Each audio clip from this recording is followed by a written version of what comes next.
What's up everyone, I'm Nikhil from GreedyTech and this is the unboxing of the new Nokia 6.1 Plus. Now usually with a Nokia phone, they're usually overpriced, kinda old, mid-range processor, but this phone is completely different. You get the latest notch design with a pretty good build, good cameras, especially dual camera setup, and it comes with a Snapdragon 636 processor. So ever since this phone has been announced in India, I've been really hyped to try it out. So let's see what we get inside the box and see how good the phone is. So let's get started. So guys, this is the box and it looks exactly like other previous Nokia phones that we've unboxed, Nokia 6.1, Nokia 3.1. We have a quick preview of how the phone looks with a huge Nokia branding over here, and at the bottom it says Nokia 6.1 Plus, and on the right side it says Android 1 program. Now on the left side we have the phone's name once again, and on the back once again we have the preview of the phone along with some other specifications. Now without any further ado, let's just get on with the unboxing. In India, Nokia is selling this phone exclusively online on Flipkart and their very own website, only in one variant with 4GB of RAM and 64GB of storage at 16,000 rupees. There are two colors, black and blue, and I have the black color right now. So guys, on the right side we have the phone. Let me just put that aside for now. Next we have the SIM card ejector, some documentation.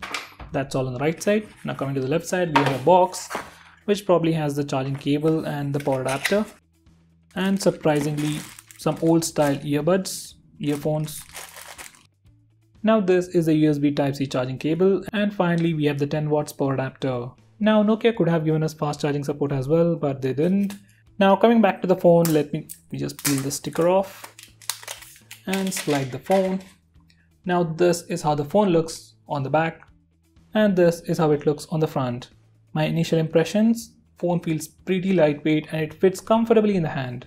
I really didn't expect it to be so small and thin, it just fits very comfortably in the hand.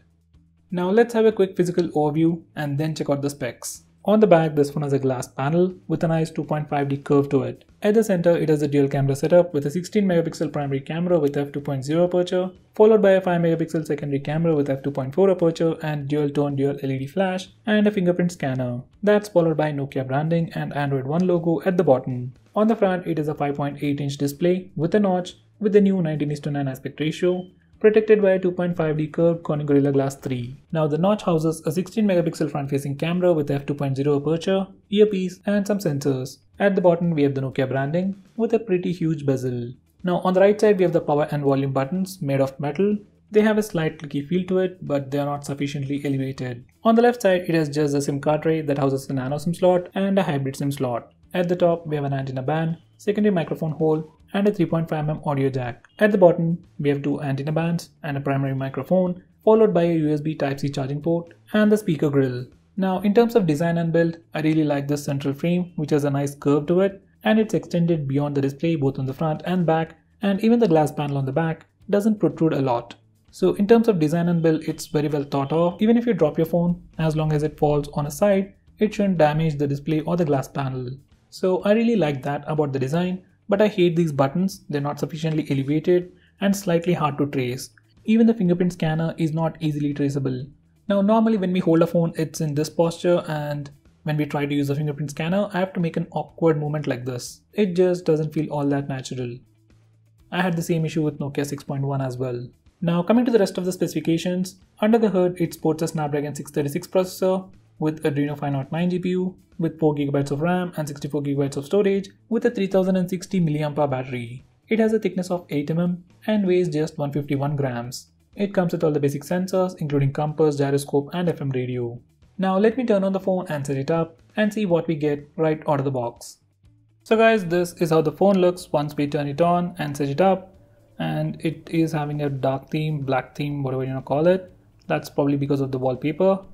Now let's check out the free storage and free RAM. So out of that 64GB of storage, we get about 52GB of free space for our user apps and user data. Now to check the free RAM, let me just enable developer options. Now just click the build number 7 times, enter the password, go back a step, developer options and memory. Now this isn't very accurate, but out of that 4GB of RAM, we should be having somewhere around 2.7 or 2.5GB of free RAM right out of the box. Now let's go back to the about page.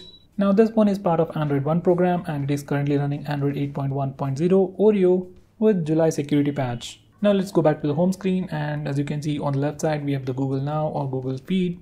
Now this is the default launcher and we can swipe up to see all the applications. Now this phone is running pure stock Android from Android 1 program, so there isn't any bloatware. These are all the apps that we get right out of the box. Now this is the interface for the rear camera and shutter speed is pretty fast. Now let's see the different modes. We have the panorama, live bokeh, that's for portrait mode. We can actually change the amount of blur effect we want before taking a picture, so that's pretty good.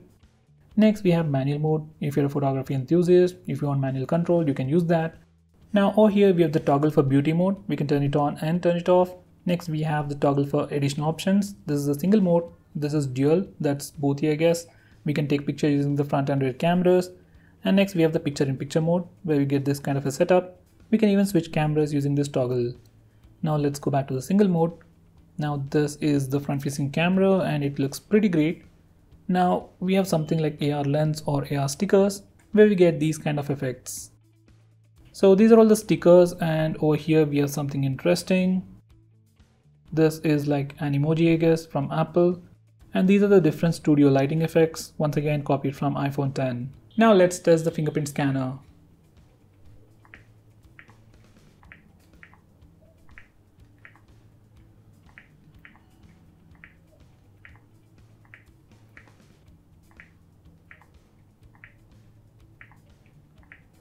So guys, fingerprint scanner on this phone is pretty fast, but this power button is too small and it's even wobbling a little.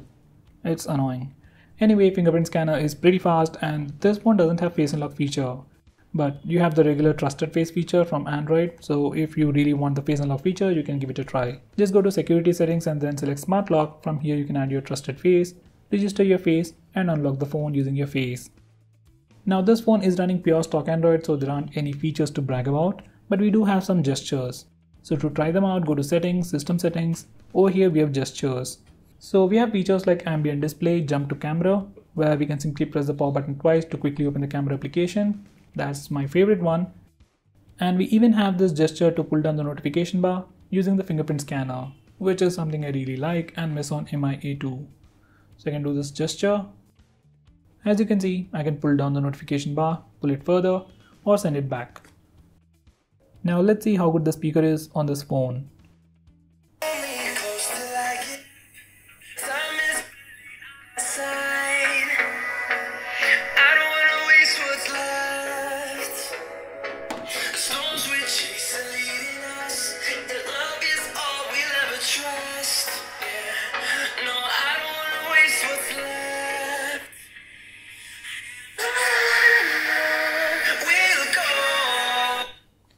So guys, that is how the speaker sounds. It is sufficiently loud for media consumption, ringtones and alarms. Now these are some sample pictures taken using the rear cameras.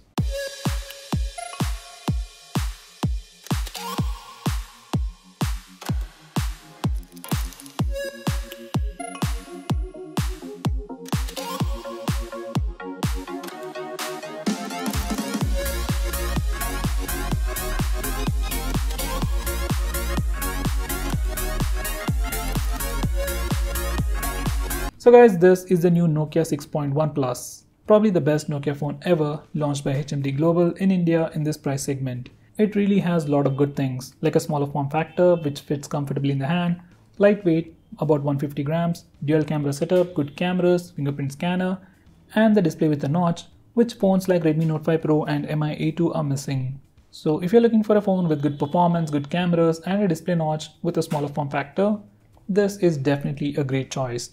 Personally, I love the design and build of the phone, especially how light the phone feels. Except for those buttons, I guess everything is pretty great on this phone.